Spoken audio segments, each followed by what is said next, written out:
Hey y'all, how you doing? Hope you're doing well. Brandon Rinas here.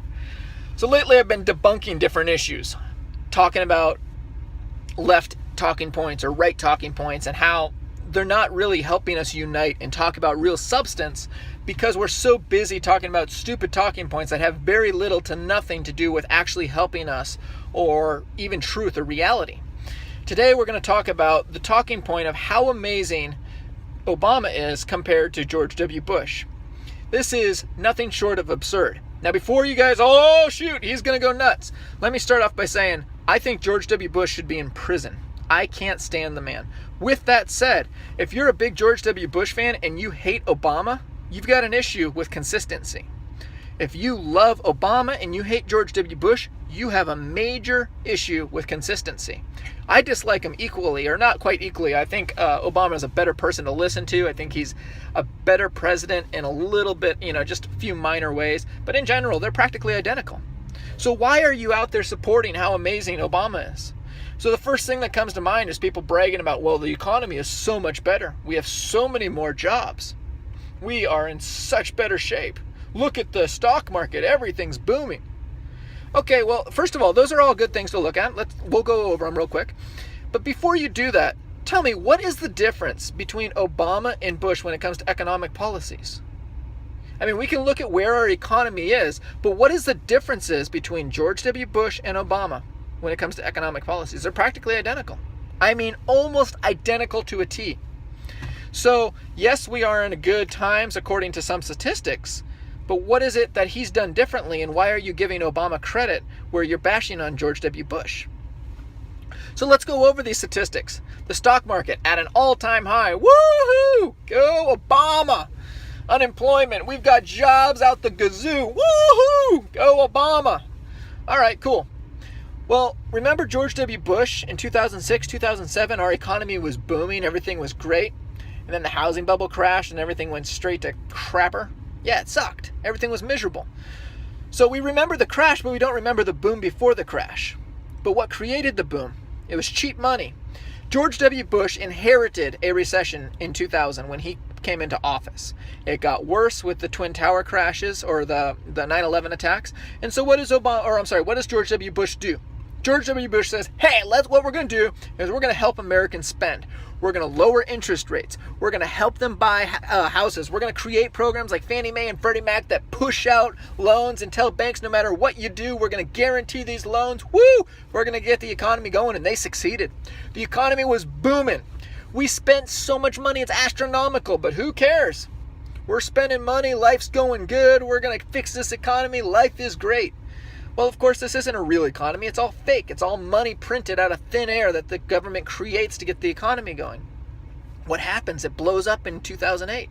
Guess when Obama comes into office? 2008, the whole thing's blowing up. It's a disaster. Does Obama say, hey, we're going to learn from George W. Bush. We're not going to do the same thing? He says, no. We're going to do the same thing as George W. Bush, but we're going to do it on steroids. We're going to do it even bigger. We're going to go 2-3 times bigger than George W. Bush. We're going to lower interest rates to 0 because 1% wasn't bad enough. We're going to go to 0. We're going to keep it there way longer than George W. Bush. We're going to print even more money. We're going to do more bailouts. We're going to do more QE, quantitative easing. We're going to just flood the market with money. Woohoo! Same exact results. If you don't believe me, I recommend going and looking up economists. And when I say economists, I mean people that are credible. Not Republicans, not Democrats. I don't give a rip about what their party affiliation is. Super simple. Find an economist that predicted the 2000 recession. Okay? Because then he would probably be a Republican because he was predicting a recession under Bill Clinton. Then find an economist that actually had the credibility to predict the 2000 recession and the 2008 recession. Now they're not biased, right? Because they're actually predicting under Republicans and Democrats. So they're trying to protect the poor, they're trying to protect the middle class, and they're actually helping us under both administrations. Find one of those guys, worldwide, anywhere, I don't care. Find one economist that predicted those 2 recessions that suggests that Obama has fixed our economy or suggests that our economy is even doing okay.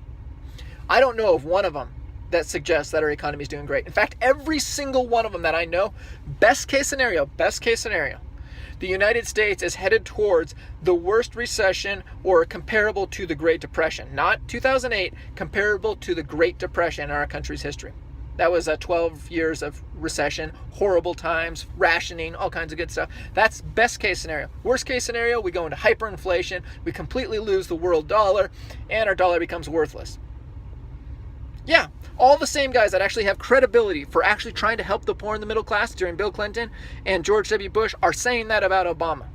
This isn't they're Republicans, so they're promoting a cause. These are people that actually have credibility of trying to help people. And while we're so busy promoting Obama because of his numbers, we're completely ignoring the fact that he's doing the same thing that hurt our country so badly, except he made it so much worse. We are now in the middle of another housing bubble. This one isn't as big as Bush because people don't have as much money. We are in the middle of a massive car bubble. People own tons of brand new cars they cannot afford. Lots and lots and lots of people. We are in the middle of a student loan bubble. We are in the middle of a money bubble. We are in the middle of a credit bubble, and all of these are going to crash at the same time. And that is Obama's legacy. That is what he has created. Now, we can also say, well, let's look at other things besides economics, because Obama's way different than Bush. Just look at his foreign policy. You know, we're no longer attacking Iraq as much, or we're no longer in Afghanistan as much. Oh, baloney. First of all, yeah, we're not in there as much. Maybe we still have troops on the ground in both those countries. Obama has dropped more bombs than George W. Bush ever did, and he dropped more bombs in more countries. So Obama, Mr. Peace Guy, is dropping more bombs in more countries than George W. Bush, Mr. Warmonger. Come on, guys. Let's get over this stupid Republican and Democrat thing. If we could actually just unite, we would be able to start voting into people and holding, people that were credible. We'd be able to hold people accountable. We'd be able to kick people out of office that are scumbags like Obama, scumbags like Bush. We'd actually be able to fix things in our country. But instead, we're so busy being a pro-Democrat or pro-Republican that we're hurting us. We're not uniting because we're not standing on morals. We're busy trying to push our own agenda. Our own agenda should be uniting with each other so we can fix this country. It shouldn't be promoting the Democrat Party or the Republican Party or the skin color. The smallest minority in this country is the individual. Let's start protecting the individual and work together on protecting the individual. Then we're working together for everybody. Not the black man, not the Mexican, not the rich man, not the poor man, the individual, every single person. That's how we could unite. They're practically identical, guys, and until we start focusing on fixing these issues, we're going to keep ending up with horrible options like Donald Trump and Hillary Clinton. Hillary Clinton is most definitely more of the same. She's George W. Bush or Obama. She's more of the same. It's horrible. Donald Trump, we have no idea where he stands. I have no idea where he stands. If you know something I don't, awesome. As far as I can tell, he flip-flops on practically every issue, and he's got a book called The Art of the Deal. You can read it. He talks about how you make people believe in you, and then you do whatever the heck you want to him.